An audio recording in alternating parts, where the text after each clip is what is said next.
Okay, good morning, Stockholm, or good afternoon. Good afternoon. And good morning, Europe. Let's start with questions. Are there any questions from Stockholm? Yes, we had a question. We posted in the chat room as well.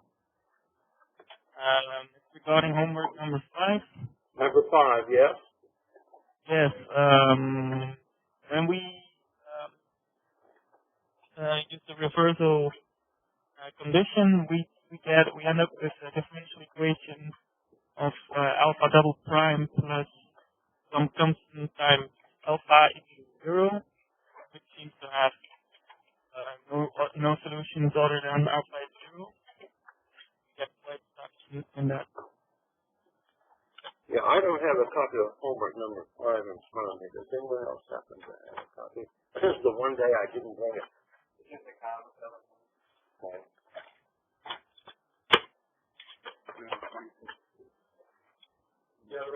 Okay, I think I have something. Okay. I have it in front of me. We have a control surface, we have a wing, we have all these parameters defined, and I've even suggested some modes for you. Okay, so your question is what then? My question is it correct to end up with a differential equation of alpha double prime plus some constant times alpha equals to 0? Well, you're being asked to use the Rayleigh-Ritz method, right? And the Rayleigh-Ritz method, you substitute this expression for the modes, right, into this expression for alpha, and you substitute that into the expressions for virtual work and potential energy. And when you do that and use the principle of virtual work, you should end up with a set of linear algebraic equations for each of these a sub n, which depend upon the control surface deflection delta. And because it's a linear model, that will be a linear algebraic relationship between a sub n and delta. Does that help? Yes, we just didn't use Rayleigh-Ritz because it said that are all not dependent on y. So we could solve it without. Yeah. The virtue of the Rayleigh-Ritz method is by substituting this expression directly into the energy expressions, you never really use the differential equation. And you end up with algebraic equations. And since we know that algebraic equations are easier to manipulate and solve than differential equations, at least usually, this is an exercise to demonstrate that is the case. Does that help? Yeah, all right, then we'll try it that way. Okay. All right, give it a try. And if you have more questions, feel free to ask them at the next class or shoot me an email. Right. Okay, thank you. Durham, do we have questions? No. All right. Thank you. Let's talk about homework number 4. A few people got the right answer. Most people did not. So let me review the study. And beyond agree, that's you. You are of the elite few. I think there are 3 people who got the right answer. And you're one. So, we're putting the pressure on him, right? He's just like making life more difficult for all of his colleagues. But nevertheless, we'll forgive you this one time. So let me walk through his solution, which I thought was nicely done, and then elaborate upon it. Most people knew that starting with the principle of virtual work was a good place to start. This is the usual expression for virtual work. This is the new improved expression for potential energy. I say new improved because it includes k alpha squared. But this alpha is a particular alpha. It's the alpha at y equals 0, although Jan did not spell that out explicitly. But the next question you do. But here, it would have been better I'm going to improve upon their wonderful solution by saying that alpha is to be evaluated as y equals 0. Okay. Okay. Then you take the variation or virtual change in u, and you get this. And now this is the value. This del alpha and also the alpha are both evaluated at y equals 0. Okay. I'm confused about y equals 0. That means it's the k alpha term is only valid from y equals to 0? Yeah, because physically we're putting the spring at the root. We're not putting the spring anywhere else. We're not putting the spring along the wing. And we could put the spring along the wing, in which case we'd have an integral of k alpha times y squared along the wing, right? But we're putting the spring at one particular location, namely at the root, and that's at y equals 0. Okay? All right. Which is physically working. Remember that to physically represent the elasticity of the connection between the wing and, say, the fuselage, or the wing and the wall. Certainly, or maybe just the attachment to the wall as a Okay, so we have all that. Now if we take del W and del U and put it in the expression virtual work, you indeed get this. Okay. And then, of course, since the spring is at the root, that spring doesn't contribute to the difference equation. It's our old friend, right? Same one as before. On the other hand, it does contribute to the boundary condition at y equals 0, because the GJ component potential energy, as usual, may contribute there.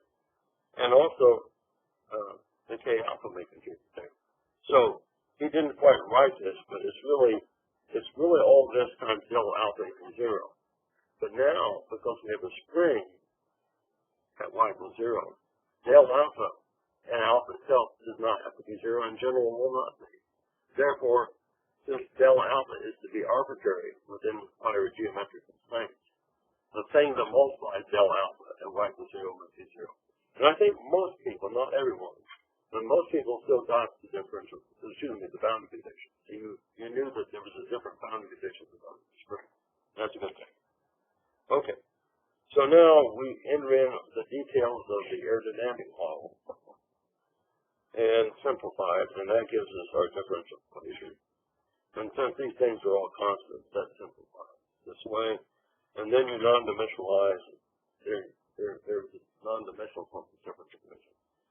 And now this is the non-dimensional form of the boundary condition at y equals 0, right?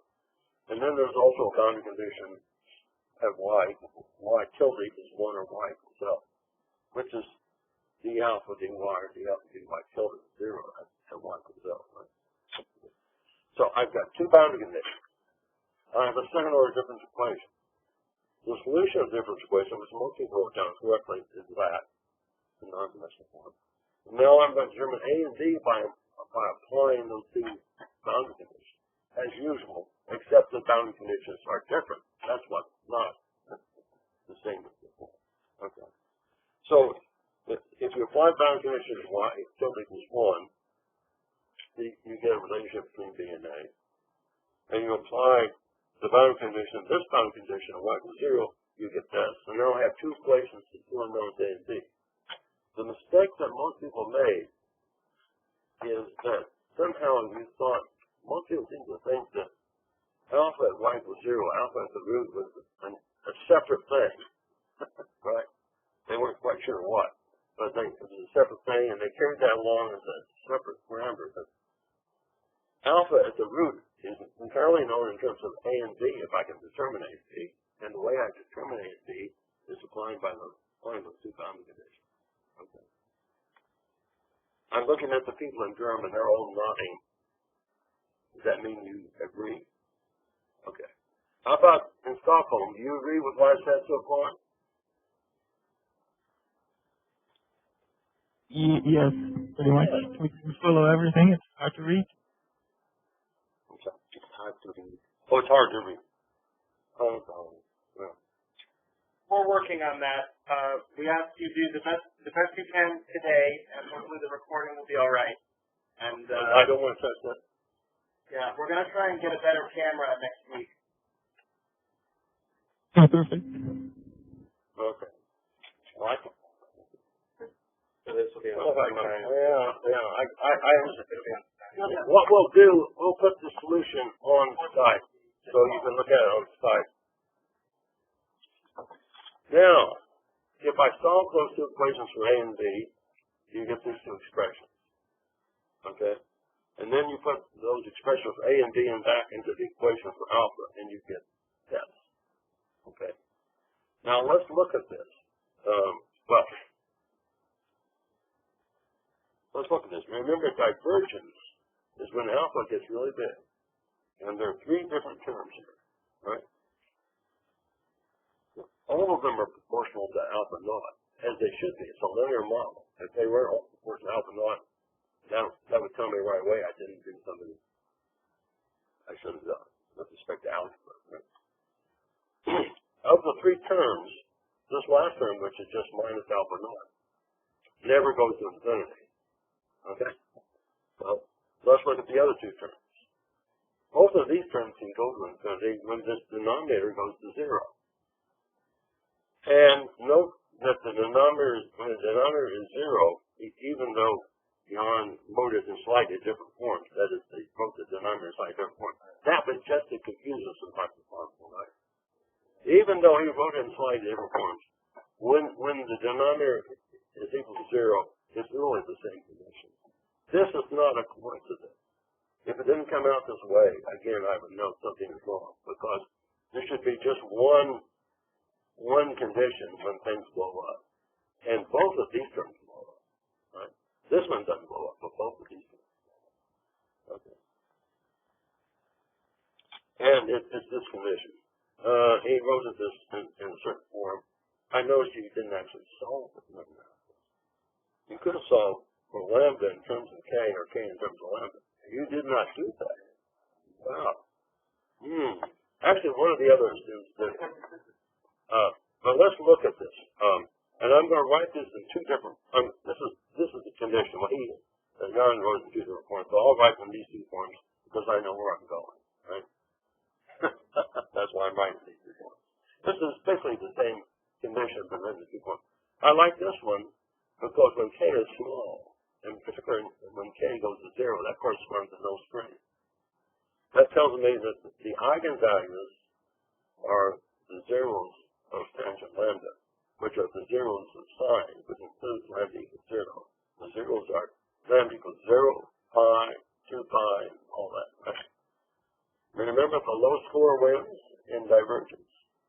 So if I don't have a string at the end, if that is at y equals 0, and I have no string at y equals L, right? If this thing is just string there without any restraint, it's not surprising that it converges right away. Okay. On the other hand, if k is very large, that's why I wrote this one. When k is very large and 1 over k goes to 0, then the zeros the zeros of this are when 1 over tangent lambda goes to 0, or cosine lambda, because that's right, cosine lambda and sine lambda. That's when the cosines are cosine lambda 0, and that's our old friend pi over 2, 3 pi over 2, 5 pi over 2, and so forth. That's the case when the spring is really stiff. It's like it's just fixed. The root should go back to the solution we had before, which it does. So I know when the spring constant is 0, lambda is 0, and when the spring constant is very large, it's pi over 2. And guess what? It goes from 0 to pi over 2. This k goes from 0 to infinity. Lambda goes over a finite range, and k goes all the way from 0 to infinity. Because when I fix it at the end, right, if I have a k of 0.999, it's almost big enough. So the solutions, therefore, the limits are, as I mentioned, 0, pi, 2 pi, and so forth. When k gets very large, it's pi over 2. Now, we can plot that up. You can plot that up. I'm sorry to bring out a circle. I can't hear the solution. Michael, did you have that other solution as another solution where someone actually plotted it up? Yeah, I think. It may have been boxed. Oh, someone pointed it out. Oh, I know, it was James. This is James. Yeah, there you are. He's not here. He's not here. So we'll use this plot. Here's the plot. Here's the plot of lambda versus k, where k is going, it's hard to read this, k goes from 10 to the minus 1 or 0.1, where it's almost 0, up to 100 or 10 squared, in which case it's almost 5 or 6. But, by the way, mathematically, there are other solutions that go from the next, you know, this is the first eigenvalue, goes from essentially just 0 up to pi over 2, as k goes from 0 to infinity. But then there's another eigenvalue that starts out at pi in k is 0 and goes to 3 pi over 2 and k goes to infinity. Then there's another solution that starts out at 2 pi and goes to 5 pi over 2 and so forth. They're all of these, right?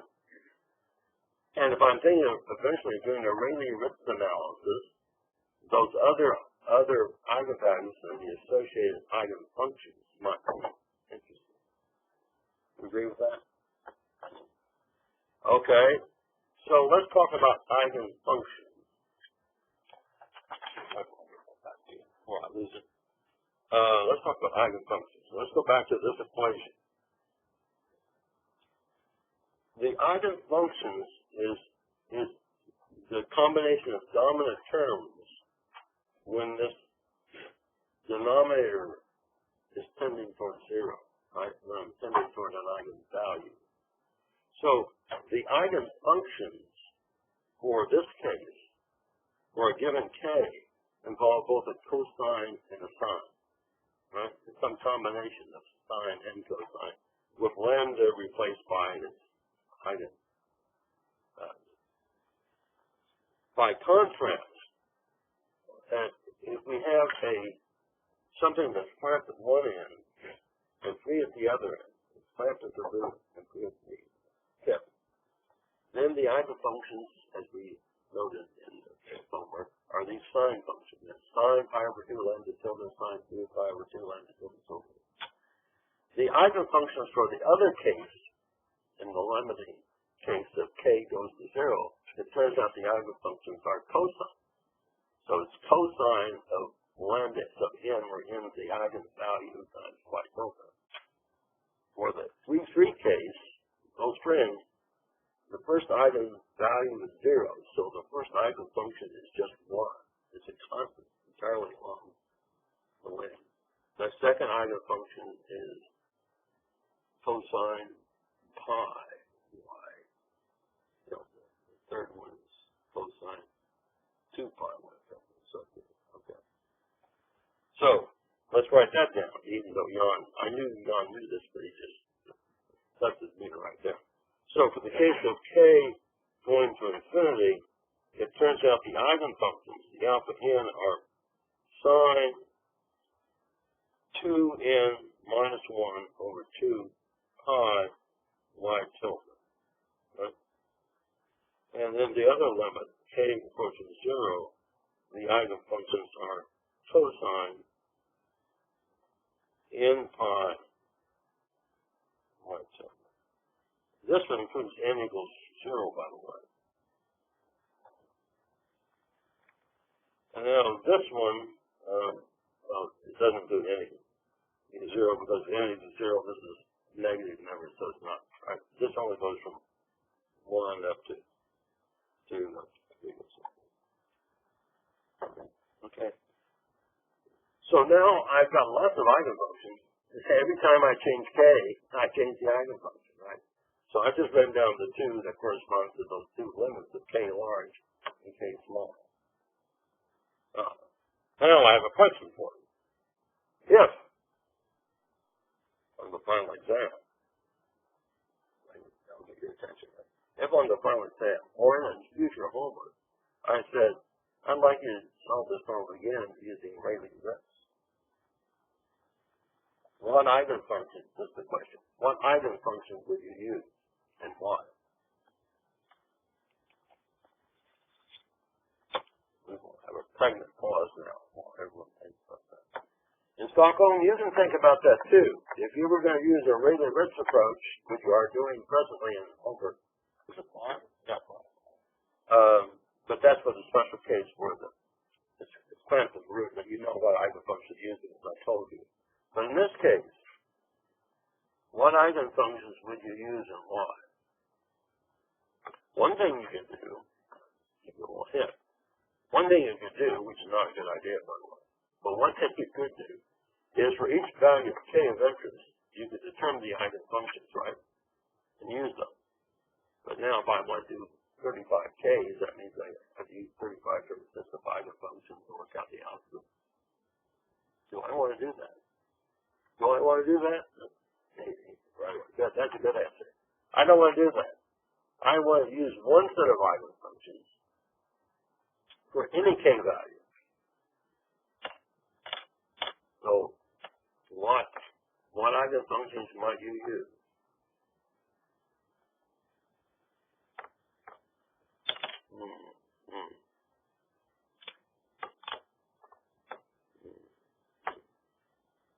Well,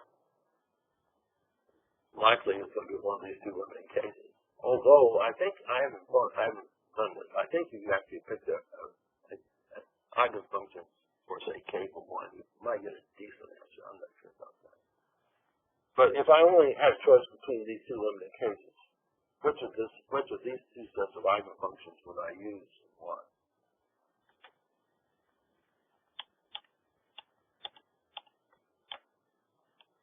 You got 50-50 chance of being right? I mean, I've narrowed the odds down to 50-50. Before they were infinity to 1 because they might have been the eigenfunctions associated with any OK value, right?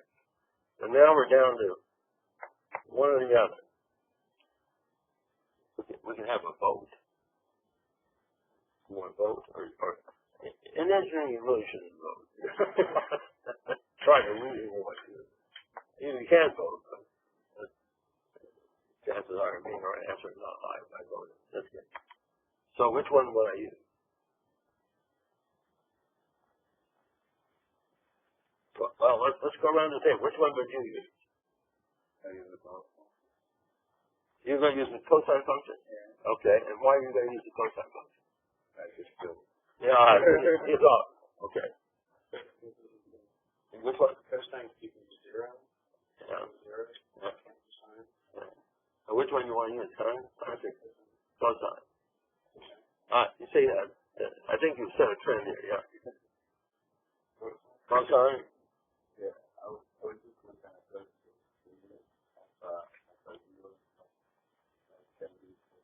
Yeah, right.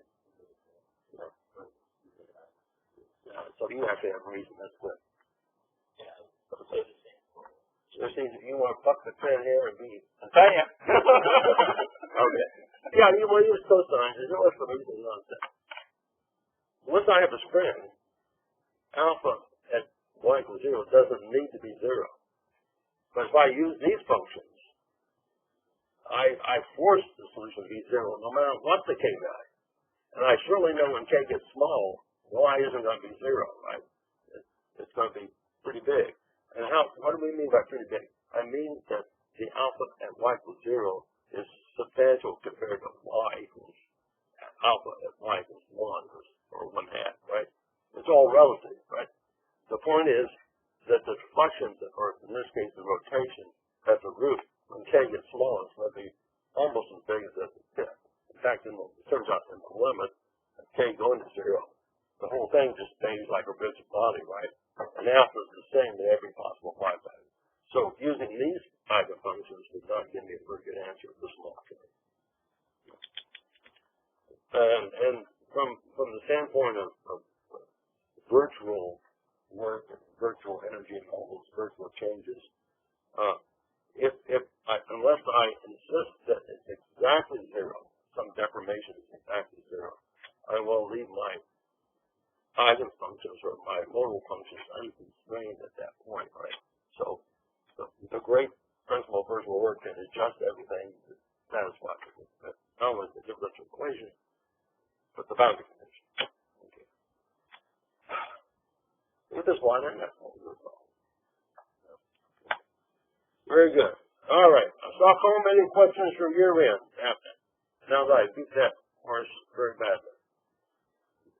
Is that something that you say in something? Anyway, I have exhaustively discussed this homework, but you haven't said that.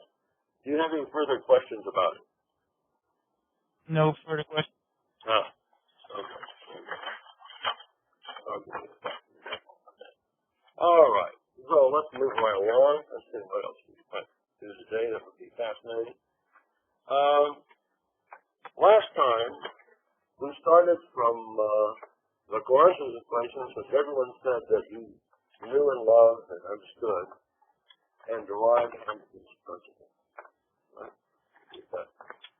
And that's a good thing. And so we're going now to do some examples. And of course, we need Hamburger's principle now because Hamburger's principle is the dynamic counterpart of the principle of first order. Okay. So let's see what we are. And today is the 6th. Yeah, right?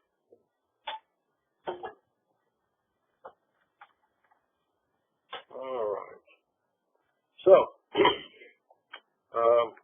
let's go back to our simple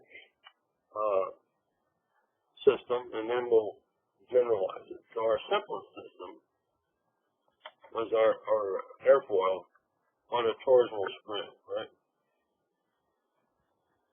And it had a potential energy of 1/2 K alpha squared. It also has virtual work, as before, which at one level is the same as before, namely it's the moment about the elastic axis times the virtual change in alpha. Oops.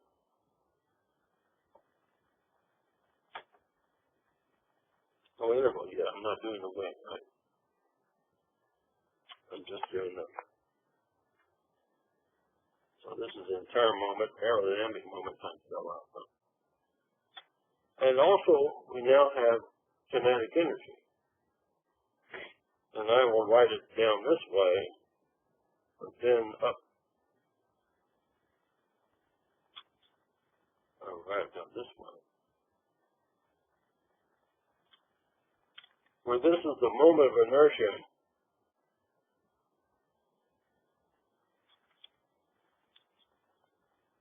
about the elastic axis.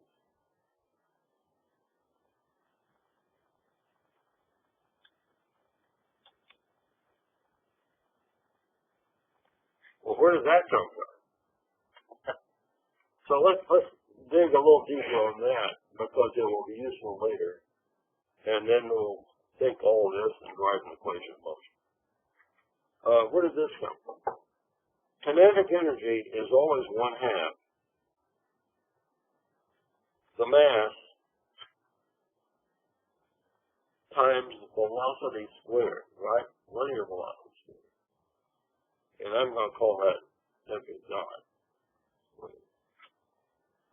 But in this case, to obtain this expression, I need to recognize that there is potentially a distribution of mass all along this length, right? And so both W and conceivably the mass may vary along the chord of the wave. So I really need to write this as this times dx, where x is a coordinate system from some point along the way. I'm going to take it from the leading edge, but you can take it from the elastic chapter or the trailing edge. It doesn't matter as long as they're consistent, right? But now, W, this is a dynamic problem, right? So it depends on time. And alpha now depends on time. So W certainly depends on time. But W also depends on X. Okay? But now I need to write W, which is the deflection. And W dot, I should importantly say, dot denotes time derivative. Right? That's my notation for time derivative. Okay. I need to relate W to alpha. Well, if alpha is the rotation about the elastic axis,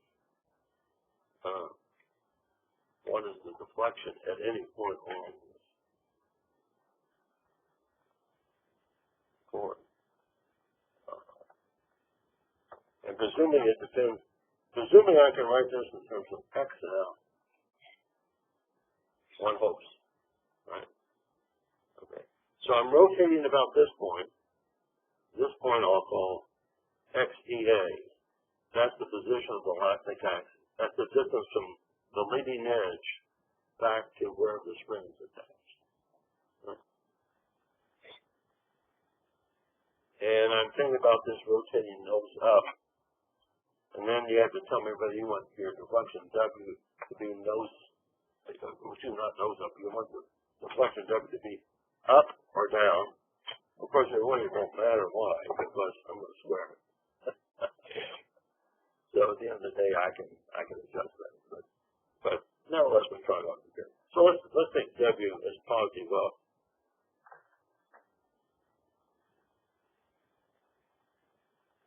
Alpha is the rotation about the elastic axis, nose up, and then I want to write down W, function of x and t, in terms of x and alpha. Well, if we're rotating about the elastic axis, what's W at the elastic axis? 0. So, I'm tempted to write x minus XEA. Right? Because that will make the deflection 0 when x is equal to XEA. I'm taking W as positive up, and I'm taking the rotation as positive nose up. So, what's the deflection at x equals 0? What's the deflection at x equals 0 due to a rotation alpha?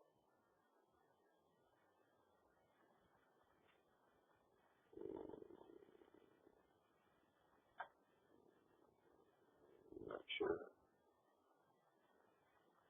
Well, it's this distance times alpha. Actually, this distance times probably times sine alpha to be more precise. But I'm thinking of alpha as being small. And so I might be tempted to write down alpha, right? But if I set x equals 0 in this expression, I get a minus sign, right? And I know physically the way I've set my sign convention, it should be a plus sign. I know how to deal with that. I just put a minus sign in front of it. Okay. So strictly speaking, this is minus x minus XEA sine alpha. Okay. But for small alpha, I can replace sine alpha by alpha. By the way, there's also going to be, if I rotate about this point, there's also going to be a change in displacement in the horizontal direction, right? If I call that U, there's nothing. But that turns out to be, for small alpha, more like alpha squared. Okay? I'm asking you to take my word for it. It's really, what happens is U in this, and I forget about the sign, it's either plus or minus 1 minus cosine alpha times x minus XEA.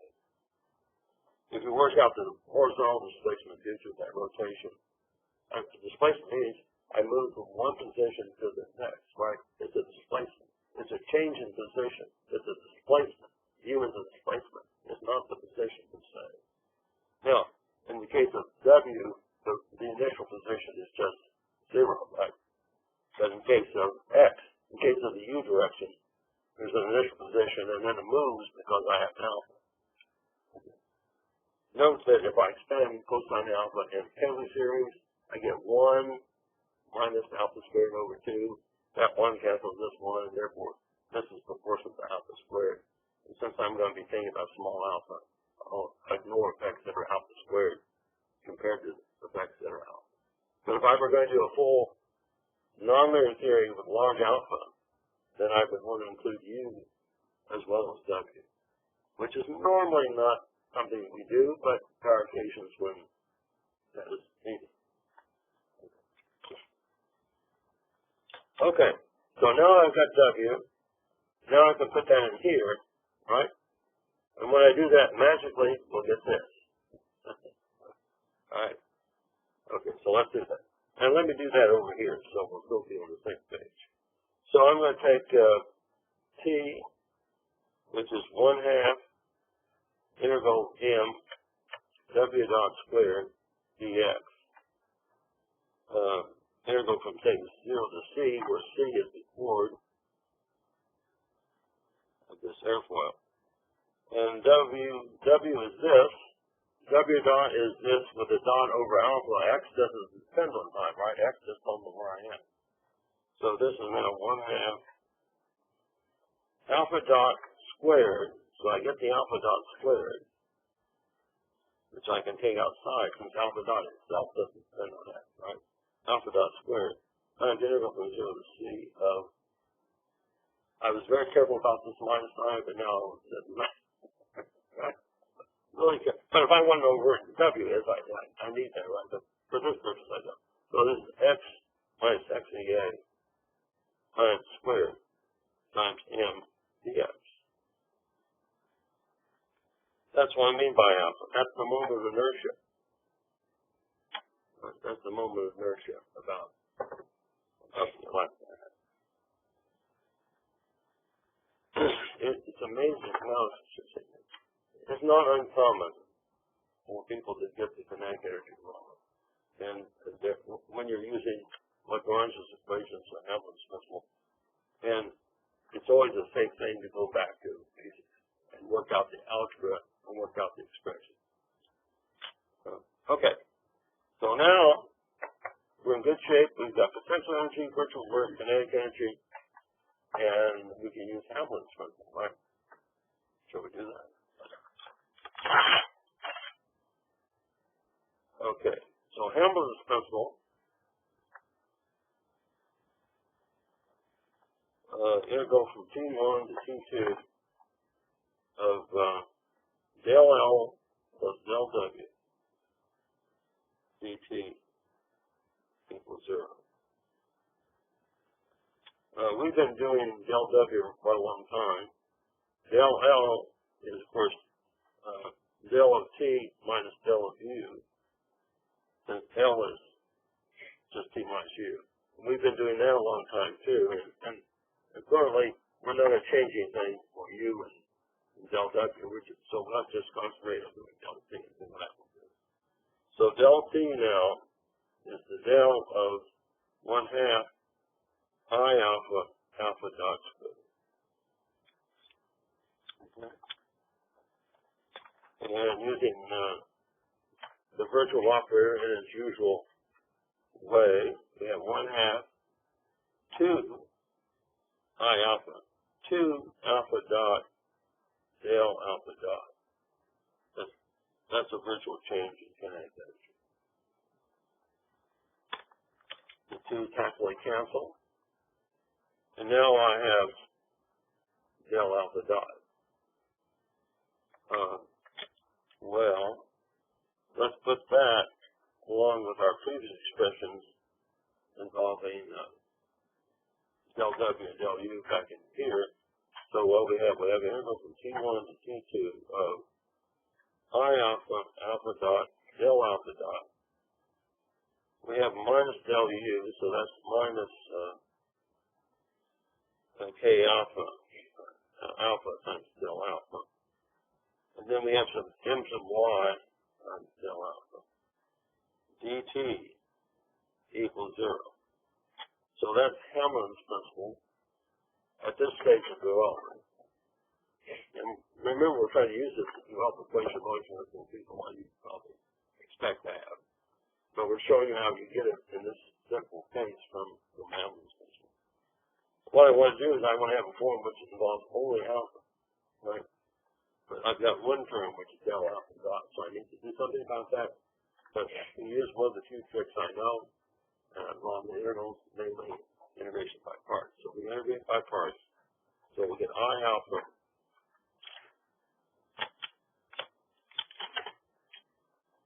times alpha dot del alpha evaluated T1 and T2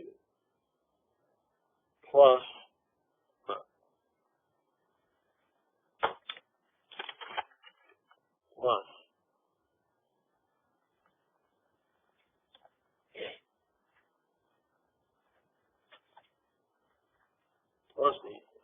the integral from T1 to T2 of now minus I alpha, alpha double dot times del alpha, which is what I wanted to obtain by integration by parts. Now, since I have an alpha, del alpha times everything, I'm going to take it outside. That minus K alpha plus M sub y, all times del alpha.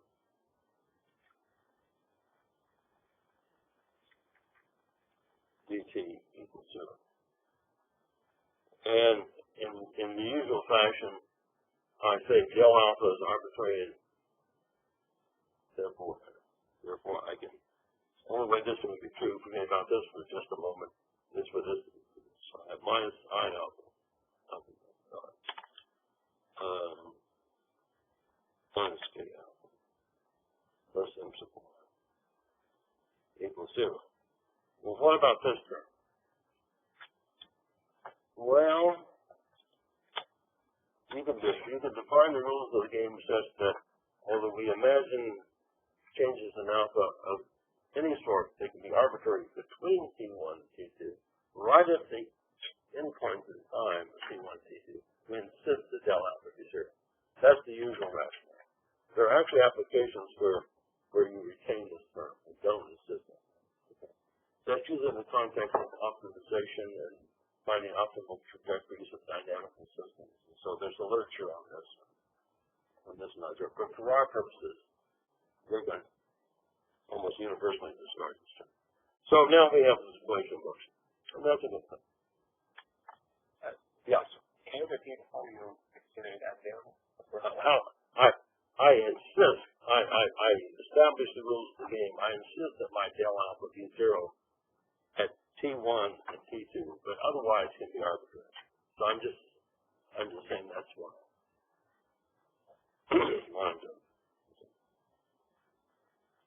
Okay. Now, that's fine. What if we want to do our wing?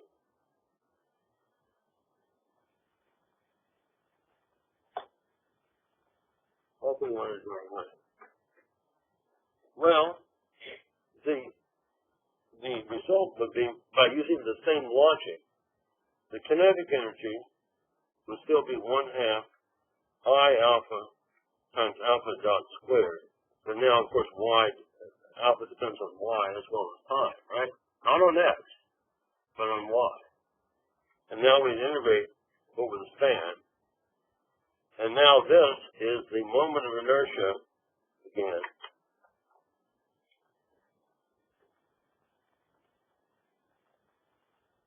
About the elastic action. But it's per unit span. Oh, sorry. Thank you. Per unit span.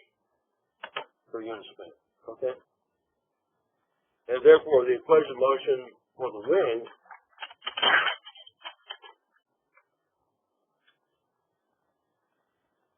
would be what? It would be, be careful about this. Minus I alpha double dot, I think it's still minus d dy and gj d alpha dy plus m sub y equals 0.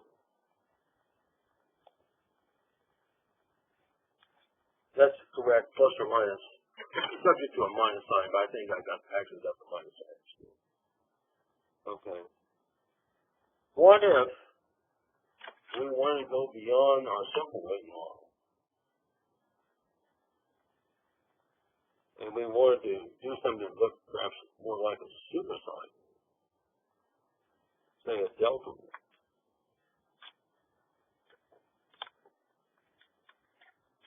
In this case, to describe the dynamics of the delta wing, I really need to look at a deflection, which is a more general function of x, y, and t, where x is measured from here, y is measured from here, and of course t is time. Not a problem, okay. Kinetic energy is 1/2 the double integral of the mass times the velocity squared dx dy. Note I'm only allowing for deflections normal to this wing because I think the in-plane deflections are much smaller. If this wing deflects to a large amplitude, it turns out you have to take into account the in-plane deflections as well as the out-of-plane deflections and their interaction. We have a graduate student, Kevin McHugh, who's getting a degree for having done that. Okay. So that's the subject of current research. But in the classical theory of wings, as used by most of them, most people are doing research, is to assume that the deflection normal to the wing is most of the scope. But now in this case, I can't easily say there's no elastic axis with delta wing. There's no axis about which things twist. Actually. Now you have just as much bending this way as this way. You need to allow for more substantial deflection in terms of its description. What about del W? Notice I'm leaving del U for last. There's a recent dimension C. Del W. Well, del W is a virtual work due to the aerodynamic flow, and presuming it's going to turn out to be an integral with respect to x and y, and I hope it's going to be times del W. I hope. So the question now is, what physical quantity do I need to multiply this by to produce work, virtual work? And remember, virtual work is real force acting through a virtual change in displacement. So, but now I need to allow for the fact that this aerodynamic force actually has a distribution over the entire wing. And what is the force per unit area on the wing due to the aerodynamic flow? It's the pressure, the aerodynamic pressure. So T is the aerodynamic pressure. This is the force per unit area.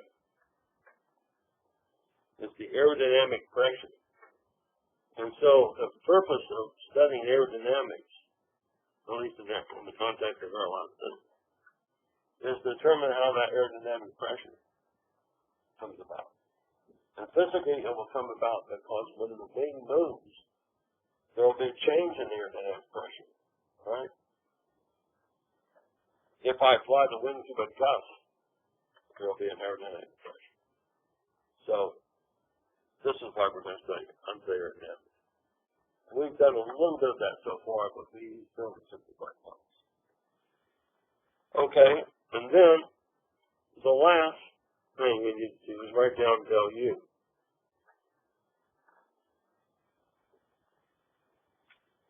And then we need to write down del U in terms of W.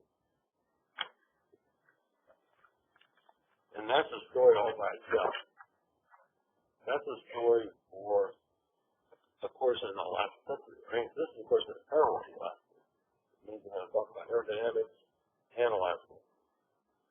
But to develop this expression, is an exercise on it. So I'm going to give you a couple of different versions of the expression. And usually what a structural engineer gives you is the expression for U. So we'll write down U, and then if you have U, I'm sure you can tell U.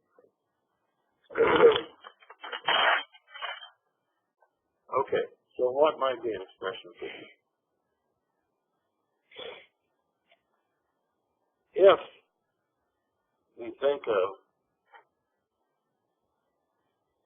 stress and strain,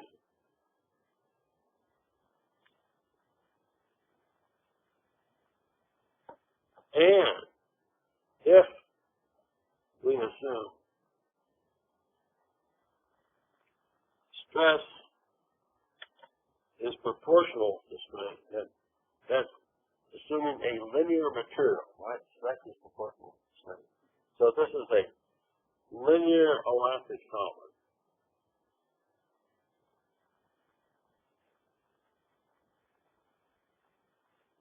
Then mu is equal to 1/2. This one is a 1/2.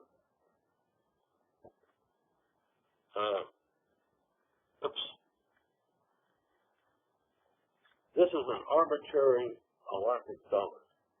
So I'm going to integrate over the volume. I'm going to integrate over all the solids, the volume, right? So now I've got a triple integral. And we have sigma xx times epsilon xx plus sigma xy times epsilon xy plus sigma yy times epsilon yy.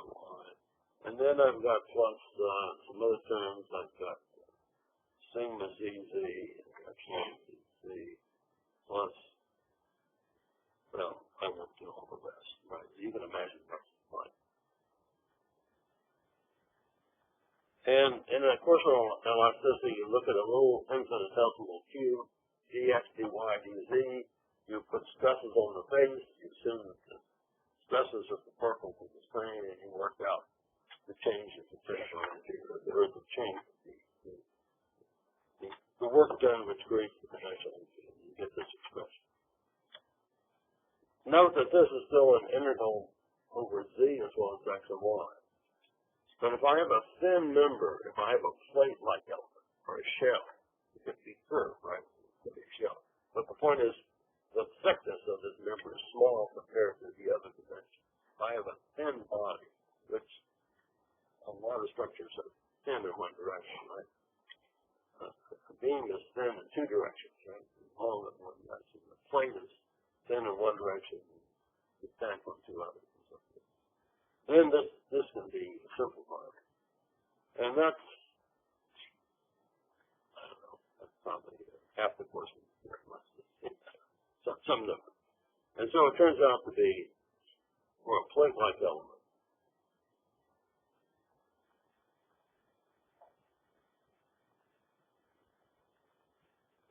thin in one dimension, which will choose to be the z, you can choose to be any dimension you like, but normally the z dimension is given the honor of being the thin part, and x, y are the other parts. Then this turns out to be a double integral over only x and y, right? Times d, I'll tell you what d is in a moment, w xx squared plus w y squared. This thing's got to be symmetric at x and y variables. Which axis I choose to be x and which one I choose to be y in the plane is just a matter of convenience, and it is a matter of choice, right? So from that alone, you know this is going to be symmetric in the variables. Otherwise, then I could replace y by x or x by y. And then I think it's, if I can remember, then I think there's a term like 2wxx times wyy. I think 1 minus new wxy squares. Okay. Don't hold me to those coefficients. It's wonderful, right? Yeah. So this is what we'll use when we want to have a plate-like representation of the wave. What we've been using up to this point has really been sort of a beam-like representation. But you can go from here to what we've been doing before if you make a certain assumption. This is any plate, and it could be our nice rectangle plate, but also it could be our delta plate, right? That's the reason we're doing this more level model. But if you wanted to reduce this back to what we've been doing before, then you could go back to this way.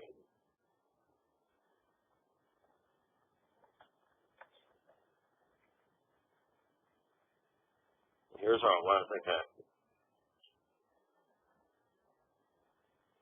And now, using a bit of geometry, we could relate W, X, Y, and T back to alpha, right? Remember alpha?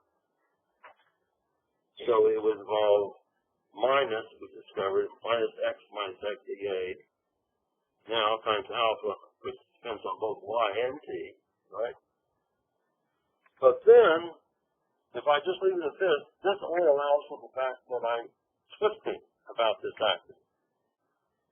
But when you do dynamics, it turns out it's important to allow for the fact that this axis, the elastic axis, can also by itself bend.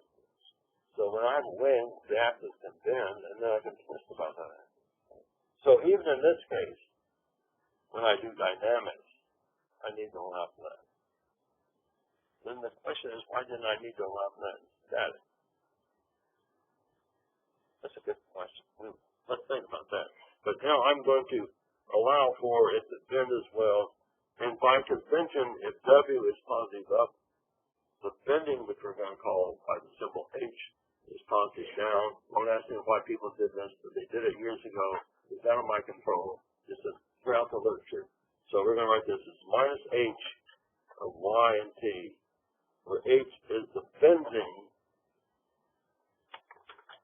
of the elastic axis.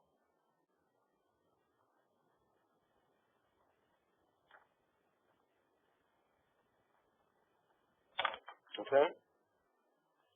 Now, unfortunately, I can't assign a homework yet, right? Because it's not due until next time. Right? It's not a homework, it's not due until next time. Next time. So I can't assign a homework today. But I can give you a preview of coming attractions. That's a lot. So one thing I'm going to ask you to do is go into the book for the homework next, for those you like to work at. Make sure I got these coefficients right. Right? Take this and put it in there and get an expression in terms of H and alpha, right? And then do the same thing for kinetic energy, which is, remember, mW dot squared dFdy. I've got U, I've got that. And then I've got del W.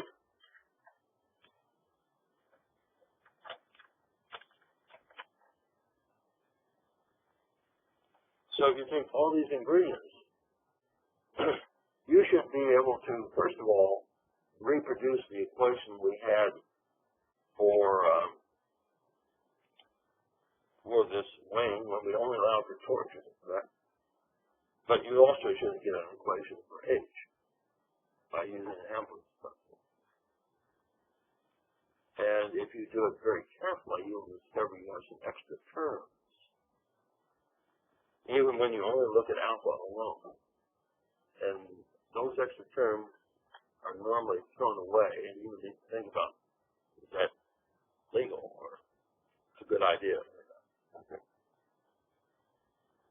So with all of this, we now have pretty much done what we need to do in terms of basic modeling of the equations of motion. So what we will need to do next is to do some flutter analysis using some of these equations of motion. I know you want to do that. Then we'll need to do some gust response analysis. And again, throughout that initial discussion, we'll be using fairly simplified aerodynamics. And then having introduced all of those concepts, then we'll spend the last part of the course on deciding how to compute that magic aerodynamic pressure. And the aerodynamic pressure itself, the theory of it involves inserting differential equations. That's the basic equations of classical aerodynamics. It turns out to be the wave equation. And so we'll need to solve the wave equation to determine the aerodynamic pressure and combine that with our structural models. And then we'll be almost at the state of the art with respect to industrial practice. Not quite at the state of the art even in terms of research. That's why you do theses.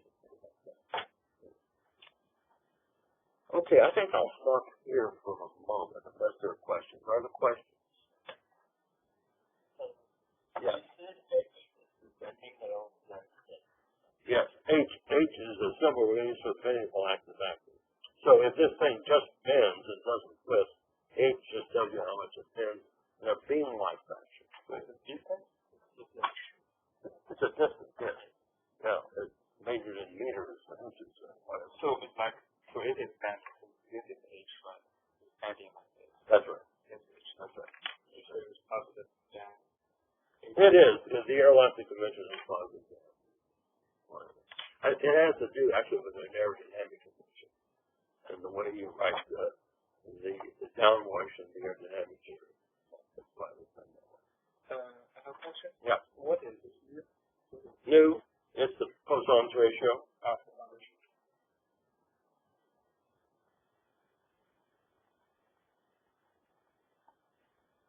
Okay. Is the H in that equation equal to the quantity above? Say again. Is the H that you're putting in the equation is equal to the quantity written above it? Like x minus xA times alpha. Which equation are we looking at? The one below. This one? Yeah, that one. It's minus x minus xea times alpha. That's what we had before, right? And then in addition, it's minus h times y and t. Yeah, so these two go together. Yeah. So that's the total displacement at any point of the wing. It's due to bending of the elastic axis, and then there's twisting. And since we have a linear model, we can simply add those two effects together. Yeah. If we're not a linear model, then we'd have to think a little harder. But in a linear model, the effect of h, the contribution of h due to w, and the contribution of alpha to w. The contribution of h to w and the contribution of alpha to w, they can be added. Superimposed. Yeah, they can be added. Something. So this small w, it means like deformation? It's deformation. Small w is the deformation of A, right? H is the bending of this point, right? Or some point along the axis. And alpha is the twisting about this line. And so if we can describe the entire displacement of this wing as a combination of bending the elastic axis and twisting about it, then we can say this deflection is equal to this. So this is a special case. It's not the general case. Well, everything's a special case, right? I mean, all theories are approximate. But when we're dealing with alpha and H, we're thinking about bending of elastic axis and twisting about it, which is what people often call beam rod theory. When you're dealing with W directly, you have what people used to call plate theory. So are you using the beam rod model of the wing, which is appropriate to wings with high aspect ratio that are relatively small chord compared to the span. Or am I dealing with something like a delta wing where the span and the chord are comparable, and it's more of a plate-like structure? It's a judgment call on someone's part, right? As to what looks like a plate and what looks like a beam. The plate theory, the plate model is more general, so, but it's also more elaborate and more computationally intense, so you have to trade off. Did you say the capital D? Oh, I didn't say the capital D. Yeah. D is the monster for an isotropic plate, is the monster of elasticity. And now here it gets a little tricky. Remember, we're not ever confuse the same symbol that means two different things. Okay? HQ, but this is the thickness, never to be confused with H, the displacement.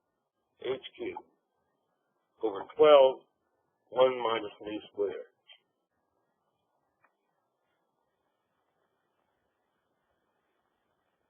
But this H is thickness. One of the challenges of elasticity is involves both structural models and aerodynamic models, and particularly structural engineers that use symbols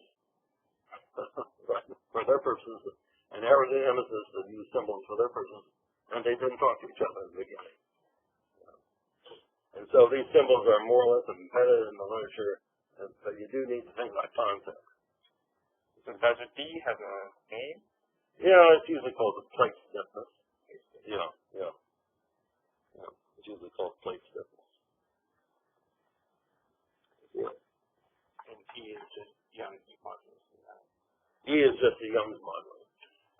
There's a plate theory that allows for different moduli in different directions. If you have an orthotropic plate, if you have a composite plate, then there are many D's, and there could be several D's, I should say many, and different terms get multiplied by different D's. So, for example, I said this expression has to be interchangeable in terms of X and Y. That's true, and I have an isotropic plate, so all properties are the same in both directions. But if I have something with fibers in it, so that the material is different if I'm in this direction than if I'm in the other direction, then there's a generalization of this. The form is still different, but there's several different kinds of D, depending on which direction X and Y are talking about. Yeah, things can get even more elaborate. Although, fundamentally, if I have more coefficients, that's not going to change my computational task on that. But I mean, it's important to do this. That's the kind of thing you have. But okay, let's stop here. I think we've had enough for one day, and we can declare victory. Oh, I'm sorry. Stockholm, did you have any further questions? No. Okay.